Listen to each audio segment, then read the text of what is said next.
오늘의 이야기를 물어보신다면 우리를 물로 보지 마라 라고 외치며 시민들이 직접 나선 이야기. 30여 년 전만 해도 이런 농담이 있었다 그래요. 거짓말 하지 마.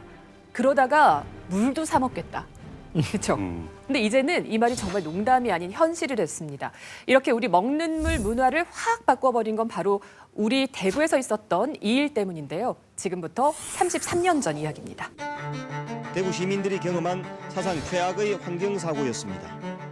대단히 충격적인 그런 전대미 있는 사건이 되겠습니다. 진물이 막 나야. 진물이 나고 막 우들두들하이 막 떡먹까지 막 부풀리면서 입술도 그래가 불이 터지고야. 먹고 살아가는 기가 먹고 죽어가는 기가 도대체. 오직 우리가 살아갈 수 있는 물만이 마음 놓고 먹고 마시게 해주십시오. 결정이 잡았다. 못 낸다. 수도력은 못 낸다. 수도력은 못 낸다.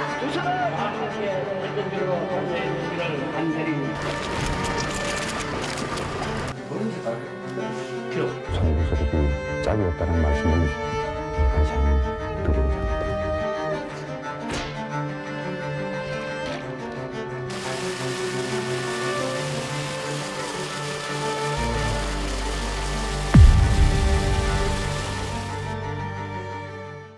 (1991년 3월 16일에) 대구 수도사업본부로 전화 한 통이 걸려옵니다. 여보세요? 아 여보세요. 이거 수돗물 이거 수돗물이 좀 이상해요 이거. 냄새가 이거 심해가 마실 수가 없어요 이거. 야야 그거 마시지 마라 그거. 전화를 끊고 났는데 또 전화벨이 울려요. 지금 수돗물에서 악취가 너무 심해서 밥을 못 지어요.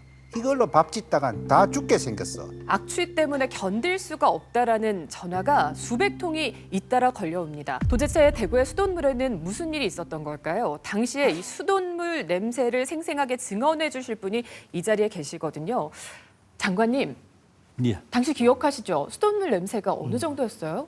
집사람이 아기가 둘이 있는데 저녁을 못 먹이겠다고 밥을 못 지어서 아, 물에서 냄새가 난다고. 그래도 수돗물 먹어야지. 그럼 냄새를 맡아보니까 염소 냄새가 코를 콱 찔러요. 그 소독을 좀 많이 했는 모양이다. 그러면서 이 물 먹어야지 먹자고 하면서 제가 먼저 이 물을 한 그릇 떠서 마셨어요. 맛은요? 마시니까 예. 순간적으로 호흡이 탁 막히는 게 그래도 뭐 애들하고 보고 있는데 어떻게 꿀꺽 삼켰는데 얼마나 있어가 막 배가 막 끓어오르고 미석거리고 막 구토증세가 일어나고 도저히 이게 먹을 수 있는 물이 아니다 하는 생각을 했죠. 그 색깔은 변화가 없는 거예요? 그냥 일반 투명한 물인데 예, 물같이 그래. 냄새와 맛이 확연히 달랐다는 거고 그렇죠. 이런 걸 경험한 시민들이 전화를 16일에 막 걸어옵니다. 예. 그리고 17일은 일요일이었습니다. 대구의 한 언론사의 당직 기자도 이런 전화를 받게 되죠. 뭔가 문제가 있다 싶어서 이 기자가 바로 대구시 상수사업본부로 달려갑니다. 그 이후에 장관님 어떻게 됐습니까? 17일 날 그러니까 일요일 날 오전에 이제 그 수질 분석을 해보니까 페놀이 나왔다는 걸 알았어요.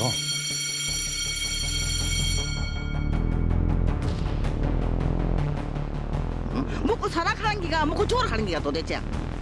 생화물이와 다름없는 독극물 페놀을 유출시킬 수 있단 말입니까? 그 양심들은 도대체 어디로 갔습니까? 수도력은 못 낸다. 수도력은 못 낸다. 근데 교수님 이게 단순히 그러니까 악취 소동이 아니었던 거네요. 그렇죠. 예. 이게 페놀이라는 물질은 맹독성 물질입니다. 물에 1ppm만 있어도 물에 1ppm이라고 하는 건 지금 제 안에 들고 있는 요 물에 아주 작은 먼지가 하나 딱 들어가도 1ppm이 넘어갈 것 같은 그 정도가 되거든요. 예. 그 정도만 있어도 간독성이 생기고요. 또 신장이 손상이 되고 중추신경계가 마비가 되고 그런 정도의 물질입니다. 그래서 국내뿐만이 아니고 전 세계적으로도 이게 최악의 환경 오염 사건 중에 하나였죠.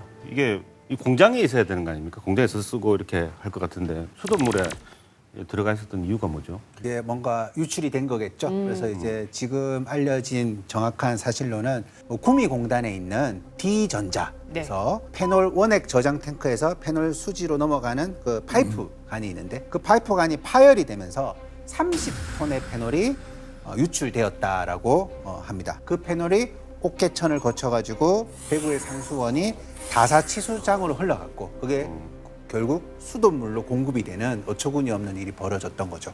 이 페놀, 클로로페놀에 네. 노출되고 그걸 마시거나 했던 그 분들이 162만 명이라고 얘기가 나와 있습니다. 대구 시민 전체의 71%에 달하죠. 장관님 근데 예. 이 물이 치수장까지는 왔잖아요. 예. 그러면 치수장에서 삐용삐용삐용 위험하다 뭐 이런 거 인지도 없는 거예요. 그냥 그러게요. 스며든 겁니까? 그때는 그냥 모방비로? 필터만 있는 거예요. 16일 토요일이었단 말이에요. 예. 수많은 민원이 이제 빗발치고 한 이 상황인데 이게 이제 접수가 돼도 상소사업본부에서는 제대로 대처가 안 된 이유가 주말에 근무를 안 해요. 근무자가 당직자가 없어요? 주말에는 근무를 안 하고 네. 또 야간에도 근무를 안 하고 공휴일도 근무를 안 해요. 수질 검사를 하는 사람. 그런데 물은 뭐 주말이나 공휴일이 없죠. 예. 수질 검사를 할 수 있는 전문 요원들이 7명 있는데 네. 다사수원지에 이 사람들이 낮에 다 토요일이라서 다 퇴근 다 해버렸어요. 그래서 민원 전화는 들어갔지만 대응을 안 했고. 비전문성하고는 전혀 관계없는 직원 한 사람이 이제 근무를 하고 있었죠.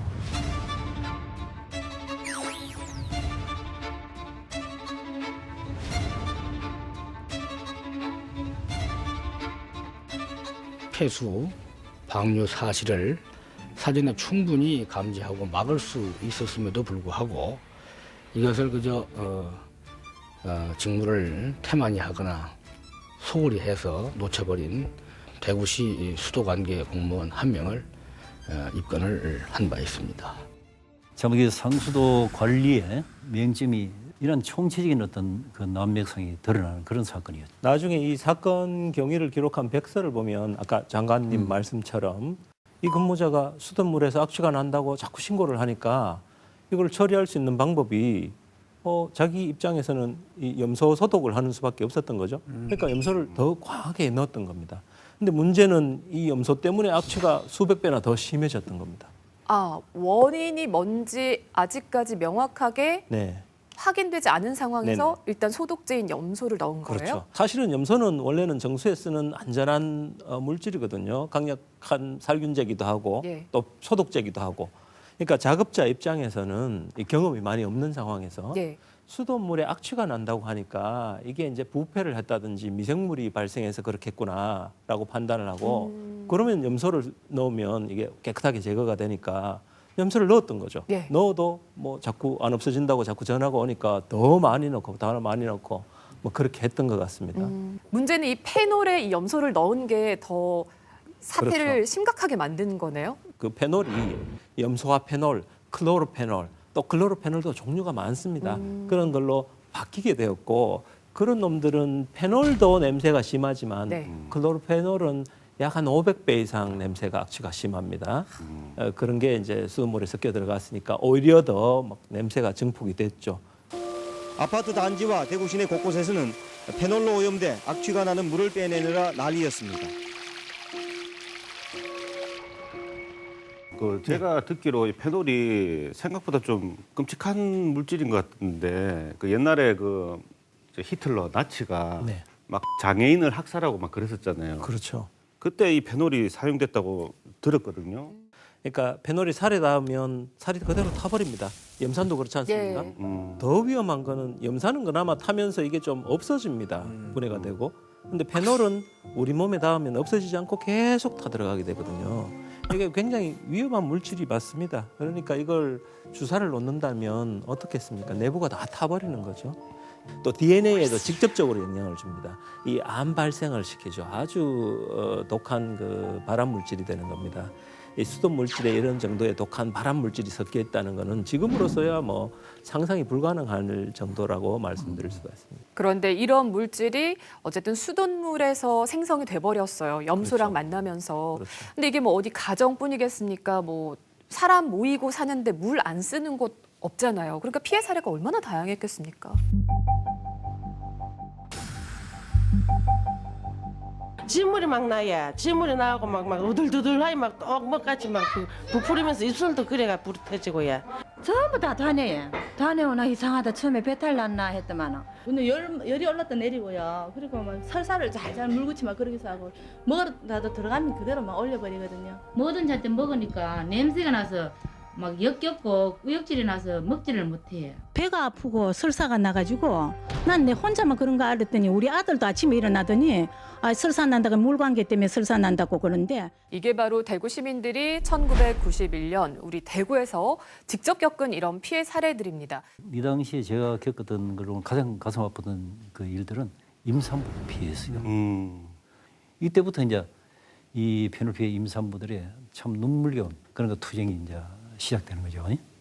처음에 800여 명의 네. 그런 그 임산부들이 대구시의 환경분쟁조정위원회 보상에 관계되는 그런 거 정의 신청을 했어요. 했는데 대구시에서는 페놀과 유산과 인과관계를 인정을 안 했던 거죠. 아니 그 페놀의 위험성을 모르지 않고서야 어떻게 이런 조치를 할 수가 있는 거 너무나 지금 황당한데요. 이게 그래서 실제로도 있었던 일이 결국은 페놀 농도가 뭐 페놀이 나오긴 나왔지만 그렇게 심하지 않다. 그래서 인체에 무해하다. 그런 식의 어떤 발표를 하게 되는 해프닝이 벌어지게 되는 거죠. 당시에 그 상수사업본부장 분명히 이제 그렇게 얘기를 했습니다. 심지어 환경처 장관도 국회 상임위에 나가서는 페놀은 전혀 뭐 인체에 유해하지 않고 무해하다라고 이제 얘기를.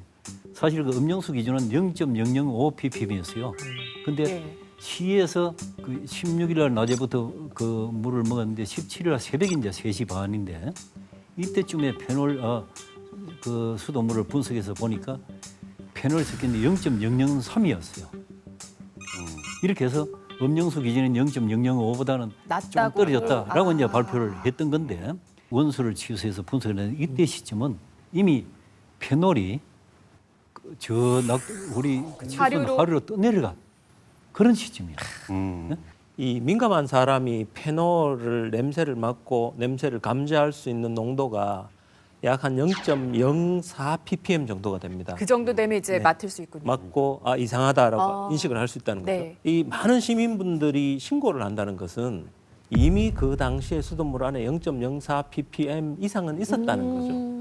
신천의 소화전을 여는 이유는 수돗물을 빼내기 위해서. 신천이 이 대구시에서 가장 낮은 지역이거든요. 예. 거기서 빼내면 이제 수돗물이 다 빠져나가니까 새벽에 다 빼낸 거죠. 그렇게 해도 0.003 ppm이 아직 남아 있다는 겁니다. 그러니까 그 전에 양은 얼마나 있었을지 추정이 안 되긴 하는 거죠. 이미 흘려보내고 난 이후라서 그 당시에 정확한 그 농도를 측정할 수는 없었지만 뭐 교수님이 하신 것이 어떻게 보면 좀 과학적이고 합리적인 추론이라고 볼 수 있겠네요. 적어도 0.04는 됐으니까 예. 시민분들이 신고를 했지 예. 그 이하라면 냄새를 맡을 수가 없거든요. 실제 당시 시민들이 겪었던 그 고통들은 두통이나 복통, 또 붉은 반점도 나타나고 두드러기나 또 무력증까지 심지어 나타났어요. 뭐 유산은 말할 것도 없고 특히 또 출산을 모르게 넌 사산을 한다거나 기형하다 놓는다 뭐 이런 그 일들이 그 이후에 계속 이어집니다만 그런 걸 봤을 때 페놀 전문가들이 하는 말씀은 그 당시 수돗물에 페놀 농도가 3 ppm 정도는 됐을 거다라고 이제 추정을 하고 있습니다. 실제로 시민들에게 노출된 농도는 그 증상으로 비춰보면 더 고농도였을 엄청나게 더 추정할 수 있는 거죠. 고농도였죠. 기준치가 지금 0.005 ppm인데 예. 3 ppm으로 추정된다 그러면 지금 나눠보면 600배인데요.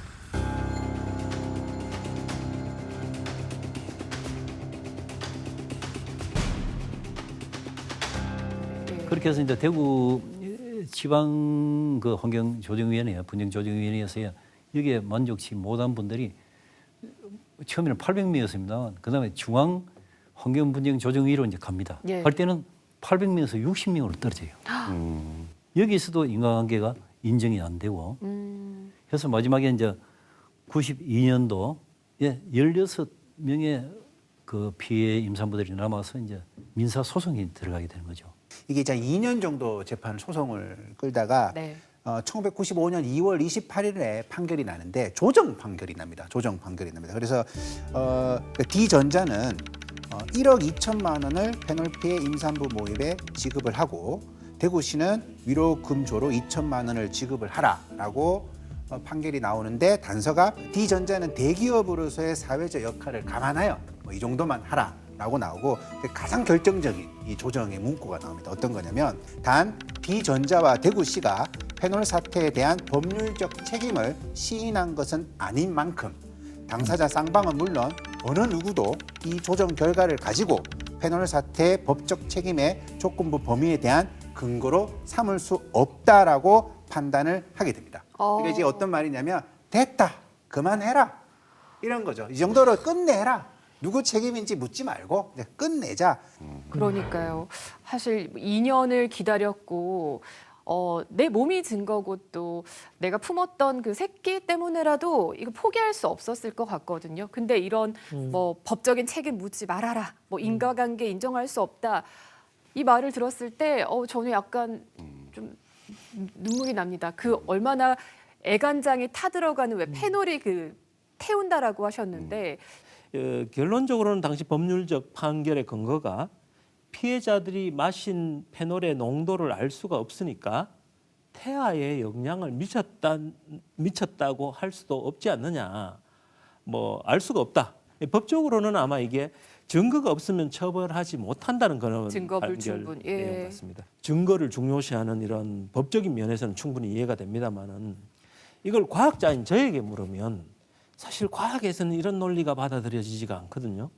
이게 과학에서는 조금 일부러 쉬운 말을 어렵게 하는 경향이 있는데 증거의 부재가 부재의 증거는 아니다 이런 말이 있습니다. 과학계라면 이 경우에 그러면 어떻게 이걸 해결을 해야 되냐면 피해자들이 섭취한 페놀의 양은 이미 다 흘러내려갔으니까 정량 분석으로는 알 수가 없습니다. 얼마나 마셨는지. 그러니까 대신에 수돗물이 그러면 평상시보다 많은 양의 페놀이 있었던 건지 아닌지는 OX로 확인이 가능하죠. 그러니까 이 경우에는 O입니다. 명확하게. 네, 분명히 예. 그리고 그럼 피해자들의 일반적인 상황에서의 유산율을 데이터를 얻을 수가 있고 페놀을 마신 다음에 이 수돗물 사태가 있은 다음에 몇 개월간의 유산율을 조사할 수가 있습니다. 그러면 그 두 개를 합해서 통계 분석을 하면 나오죠. 이 페놀에 의한 영향인지 아닌지 다른 조건은 똑같이 두니까요. 그렇게 판단을 했다면 어땠을까 이런 생각이 들고요.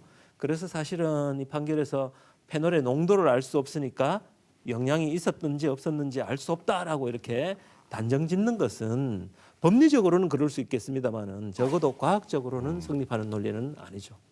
나중에 이제 그 민사 재판 그 조정에 그 근거로 재판부에서 인용을 했던 역학조사나 모든 것이 잘못됐다. 이런 것을 나중에 또 인정을 하게 됩니다. 예. 저는 이제 어떤 생각이 들었냐면 재판부가 뭐 법정에선 그럴 수는 있지만 결국 그런 식의 어떤 임산부가 마셨던 그것이 농도를 모른다라는 말은 결국 다른 사람이 보기에는 저 사람 술 마셔놓고 문제 생겼는데 저걸로 떼쓰는 거 아니냐. 이렇게 오해할 수 있도록 계속 신호를 주는 거죠. 이 법정, 이 조정 판결이라는 것이. 그러면 그 피해자는 정말 2번 죽는 거잖아요. 2번 죽는 거잖아요. 그래서 정말 안타까운 사건 같아요. 세월이 지나서 우리가 얘기하고 있지만은 그 당시에 그 임산부들의 심정을 한 번도 이렇게 그 사람들이 돼서 이렇게 공감을 해본 적이 없는 것 같아요. 좀 오늘 되게 깜짝 놀라게 되네요.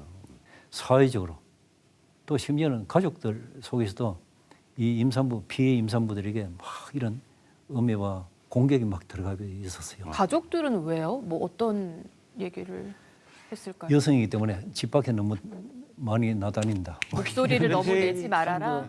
너무 참 그 어처구니 없는 그런 거 얘기 드렸습니다만 이분들에 대해서 돈을 밝힌다거나 돈을 더 받으려고 한다거나 뭐 여러 가지 그 참 지금 생각하면 말이 안 되는 심지어 뭐 이혼까지 당한 그런 사례도 이 부분이 바로 800명에서 60명 또 16명으로 그렇게 그 신청했는 분들이 떨어진 이유입니다. 이 자꾸 화가 나는 게 이 페놀 때문에 아픈 사람은 이 엄마 그다음에 아이 당사자잖아요. 근데 다른 가족들이 어떻게 보면 이걸 피해를 본 사람을 이렇게 압박을 한다는 게 납득이 안 되네요. 옆에서 제일 같이 싸워줘야 될 텐데. 그래도 마지막에 페놀 피해 임산부 모임의 대표가 하셨던 말씀은 그동안에 대구시나 관계 전문가라고 얘기했던 사람들, 이런 사람들이 했던 것이 곳곳에 허점투성이고 잘못된 것들이 많다. 라는 그 얘기를 함으로 해서 피해 임산부들이 끝까지 이렇게 몇 년 동안 했던 그 모습이 돈 때문에 그런 것이 아니다 하는 것을 일반 시민들이나 국민들이 알게 했던 그 부분이 굉장히 소중한 자산이죠. 정말 어머니는 위대하다. 끝까지 포기하지 않았다. 그렇죠. 네, 그런 메시지를 우리 사회에 또 가르쳐 줬네요. 예. 당시 피해자 책임자 처벌이랄까요? 피해자들이 만족할 만한 되었을까 싶네요. 무기징역 당했죠. 그랬으면 좋았겠습니다. 뭐 다른 사람이 뭐 징역 당하는데 웃을 일은 아니고요. 그 D전자 간부가 한 6명 정도 구속이 되고 뭐 상수도 관련 공무원 10명 정도가 또 징계를 받고 그렇습니다만 막상 일을 저지른 D전자에는 조업정지 30일 처분이 내려졌어요. 여기에 또 다른 크나큰 또 제2의 사태가 준비를 하고 있었던 것입니다. 30일 영업 정지가 이것도 뒤에 제대로 안 지켜질 때예요.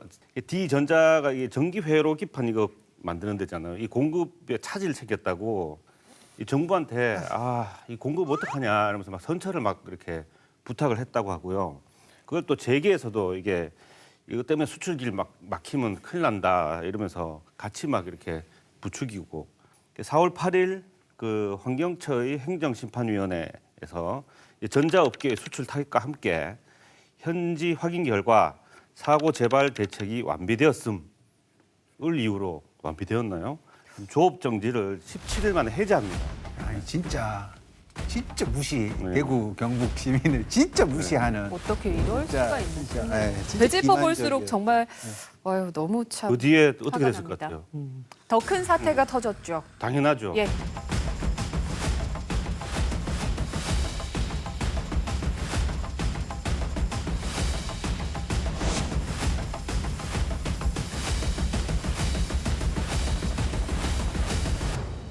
이 주 뒤에 4월 22일에 페놀이 또 유출됩니다. 1.3톤이 그냥. 그 전자 회사에서 예. 같은 전자회사. 이게 뭡니까 이게? 예. 반성을 안 한 거 아니에요, 예. 그러니까. 똑같이 여전히 그 관에서 똑같이 또 한 1.3톤 양은 조금 적습니다만은 유출이 됐는 거죠. 이제 난리가 난 건 물론이고요. 이제는 이제 검찰이 직접 그 D전자에 대해서 더 정밀하게 조사를 다 들어갔습니다. 요즘 같으면 이제 압수수색을 했는 거죠. 그러고 나니까 훨씬 더 놀라운 사건이 드러났는데요. 이 사건이 발생하기 9개월 전부터인 90년 6월부터 전체 총 325톤의 페놀이 무당 방류됐다는 기록을 찾아냅니다.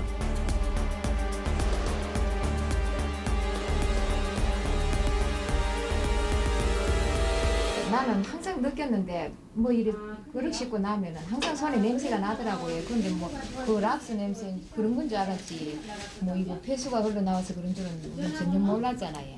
우리가 수돗물을 먹으면서 보통 이렇게 냄새가 나는 거는 좀 다반사였고 그래서 이것이 뭐 일상적인 일로 생각했는데 사실 알고 보니까 진짜 엄청난 좀 분노와 좀 이렇게 경악을 금할 수 없습니다. 양유석을 구속하라! 양유석을 구속하라! 손을 들고 양유석을 구속하라! 양유석을 구속하라! 양유석을 구속하라! 네. 91년에 수돗물 페놀 네. 사태가 있었는데 이미 그 전해부터 네, 90년부터. 꾸준하게 방류를 했어요. 네. 그러니까 얼마나요? 원래 페놀은 이제 모아서 사용하고 난 페놀들은 태워야 됩니다. 유기물이기 때문에 태우면 완전히 안전해집니다. 소각로가 2개가 있었는데 당시에 네. 검찰의 기록에 의하면 그렇습니다. 한쪽은 고장이 났다고 합니다. 그러니까 고장 나니까 이걸 뭐 어떻게 태울 수가 없으니까 폐드럼통에 보관하고 있다가 이걸 처리할 방법이 없으니까 그냥 강에 조금씩 이렇게 무단 방류를 했던 거죠. 조금씩 하루에 2.5톤 정도 되는 양을 계속 그렇게 방류해서 9개월간 방류를 했습니다. 당시에 이거를 소각로를 지어서 태우는 그 정화 비용이 한 500만 원 정도 됐다고 합니다. 그걸 이제 아끼려고 했던 거죠. 이건 이제 그 앞에 사건은 실수일 수가 있는데 파손이었다고 이건 보면 보이지 않습니까? 그래서 더 난리가 났던 거죠. 두산전자에서 비밀 통로로 방류된 폐수가 공단에서 흘러나오는 공동 하수구를 통해 옥계천으로 흘러들면서 낙동강으로 함유되고 있습니다. 선뜻 납득이 안 갑니다. 이 대기업이 말이죠.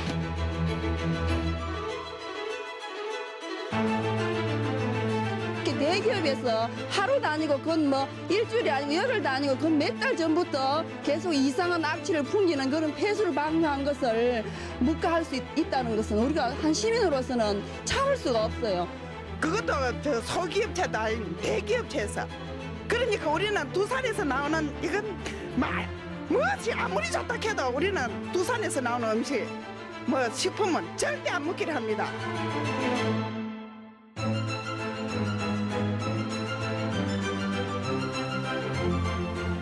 우리 가게에서도 판매하는 모든 술을 안 팔기로 했습니다.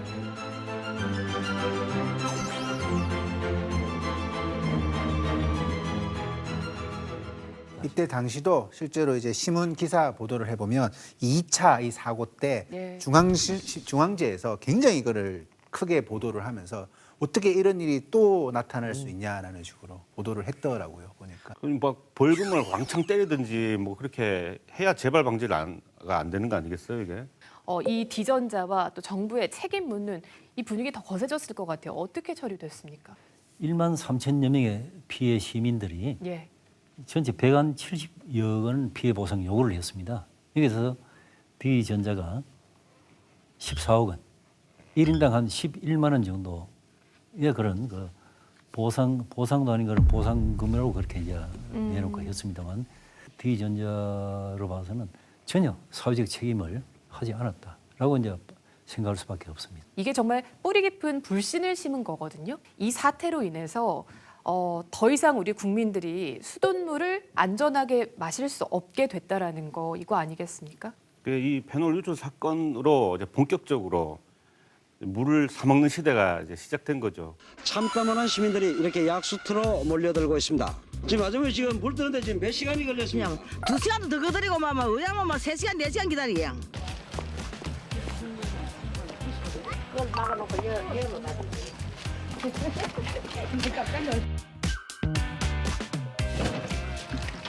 같은 경우에는 차도 없고 길러도 몰래 해도 길러도 몰래요. 돈 있는 사람들은요 또 돈이 있기 때문에 차가 있기 때문에 저 가서 좋은 물도 뜯어 먹고.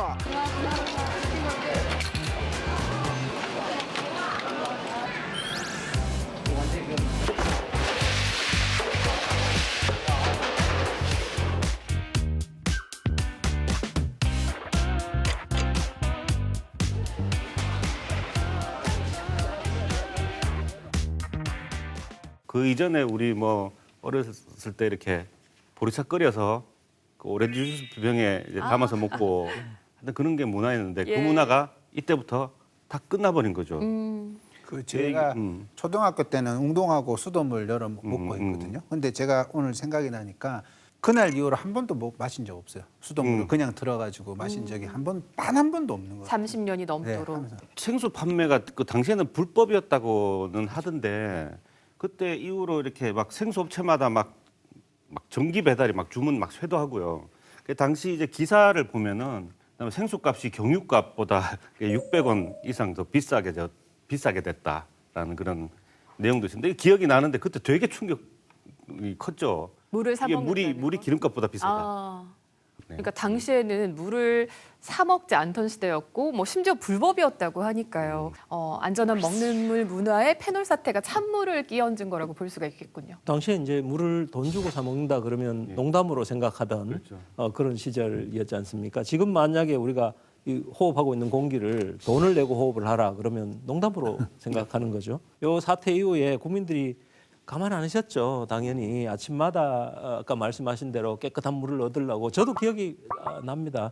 그 생수가 나는 약수터를 찾아서 늘 이제 약수를 떠먹기도 했고 또 기관에서는 이제 약수터에 이게 뭐 대장균이 오염돼 있는지 어떤 다른 해로 물질이 있는지 늘 검사를 해서 약수터에 붙여주기도 하고 뭐 그렇게는 했습니다. 오히려 이제 약수를 담는 생수통이 막 불티나게 팔려나갔죠. 맞습니다. 결국은 나중에는 깨끗한 물을 시민분들이 마시겠다라고 이렇게 권리를 주장하고 하니까 94년에 이르러서 정수기의 성능 기준이라는 게 마련되고 그다음에 생수 시판도 이때부터 허용이 됐습니다. 이제는 뭐 물 하면 생수냐 정수기냐 이 두 가지 선택지를 가지고 당연히 고민하게 된 시대가 됐어요. 환경 문제말로 바로 이제 생존 문제다 하는 이런 인식을 전 국민들이 가지게 되는, 또 환경 운동이 우리나라에서 본격적으로 새로운 집행을 여는 그런 그 계기가 되었어요.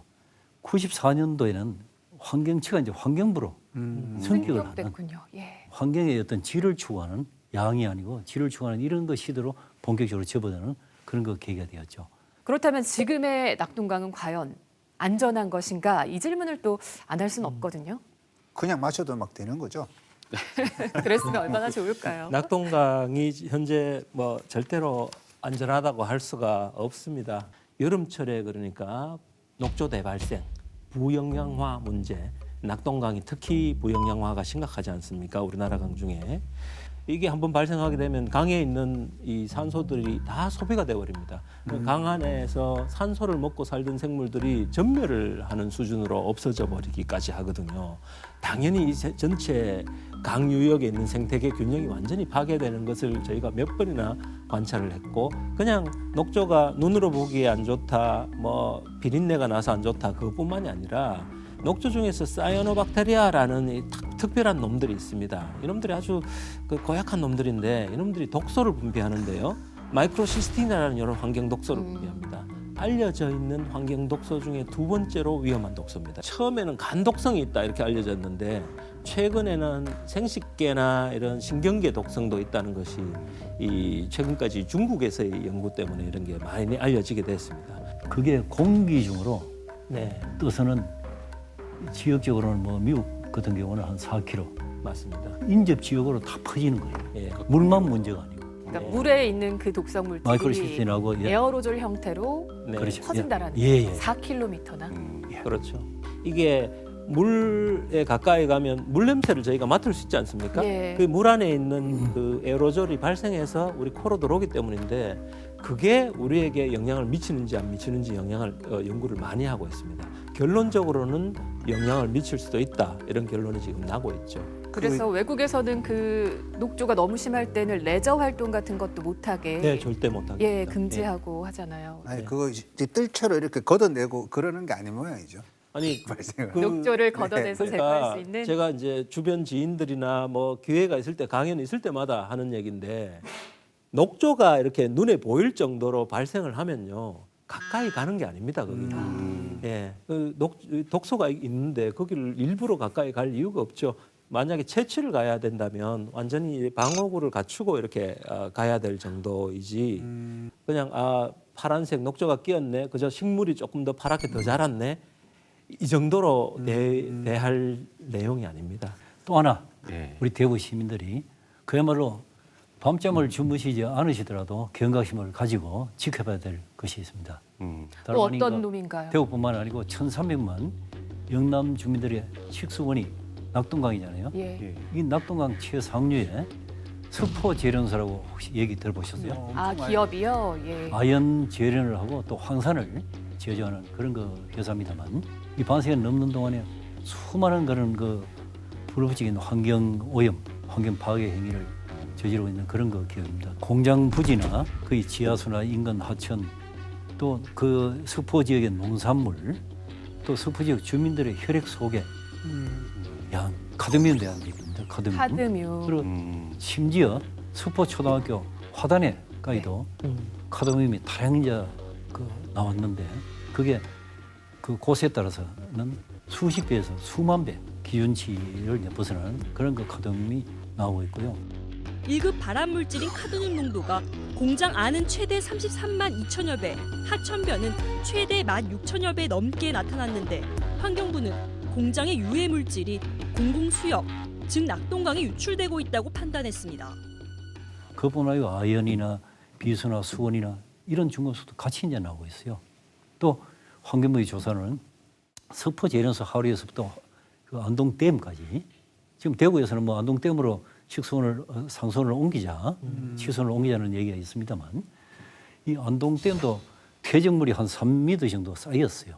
이미 그 퇴적물 속에는 반세기 넘게 그 공장 가동을 해오면서 흘려보낸 그 석포 재련소로부터 비롯된 그 중금속이 많이 있는 것이 아니냐. 그 아주 신빙성 있는 그런 거 의혹과 의심이 우리 국내뿐만 아니고 국제적으로도 그렇게 그 문제 제기가 되고 있어요. 안동댐에 잡힌 물고기 속에는 수온이 다량 함유되어 있어요. 이런 그 기업이 있다. 그것도 1,300만 그 영남 주민들의 가장 수원, 상류인 생명 젖줄인 거 최상위에.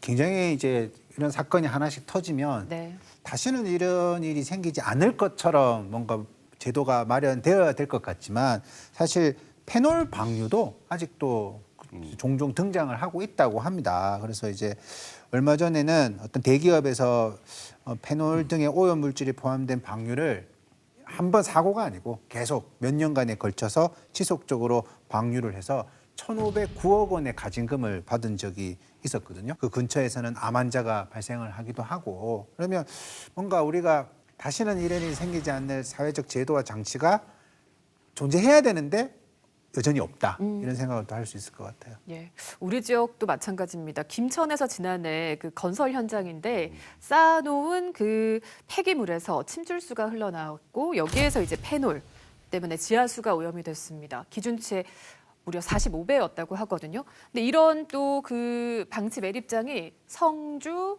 구미, 포항에서도 발견이 됐다고 하니까 이게 비단 한 기업, 어떤 지역을 특정할 수 있는 문제가 아니라는 게 참 더 경각심이 드는데요.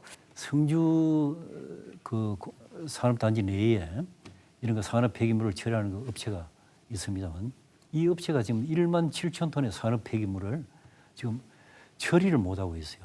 2013년부터 2026년도까지 거의 13년 동안 사업을 하도록 전국에 있는 산업 폐기물을 모아서 가져와서는 여기에 매립할 수 있도록 그렇게 허가를 받아놓고는 네. 13년도부터 이제 4년 뒤인 2017년에 자기들이 가지고 있는 그 매립 용량의 95%를 채워요. 그 4년 만에 돈을 거진 다 벌었다는 얘기죠. 네. 네? 벌고는 바로 부도를 내요. 그리고 부도를 폐기물은 내면서 방치되는. 부도를 내기 전에 사후 관리 이행 보증금이라고 있어요. 예. 사후 매립이 끝나고 난 이후에 침수를 안정화시키고 말하자면 어떤 오염물이 안 되도록 관리하는데 이 돈이 이 업체는 77억 원이었는데 36억 원을 내고 41억 원을 안 냈는 거예요. 그런데 지금 부도가 난 이 상황에서 일을 받도 못하고 부도 내고 정적하고 뭐 고스란히 이 그 피해는 지방자치단체가 이제 안내야 되는 이제 이런 상황이 이제 지금 되어 있는 거예요. 근데 바로 이곳에서부터 15km 밑에가 우리 대구, 성주, 고령에 치수원이 있어요. 그리고 또 특히 그 산업 폐기물 중에서 사람한테나 또 환경에 아주 그 맹독성을 지니고 있는 그 지정 폐기물 네. 이런 부분들을 또 처리하는 데가 따로 있는데 여기는 99%가 민간이 운영을 하고 있어요. 이러다 보니까 사고가 서울도로 터져 나오고 문제가 되고 있습니다. 제도에 허점이 있다기보다는 이 제도 자체가 잘못된 것 같아요. 자연과 사람한테 아주 오랜 기간 동안 영향을 미칠 수 있는 이런 그 사업들은 비단 환경뿐만 아니더라도 영향을 미칠 수 있는 이런 사업들은 공공이 주체되가는 공공성을 띈 그런 주체가 시설 운영이나 관리를 해야 되는 게 맞다는 생각을 좀 합니다.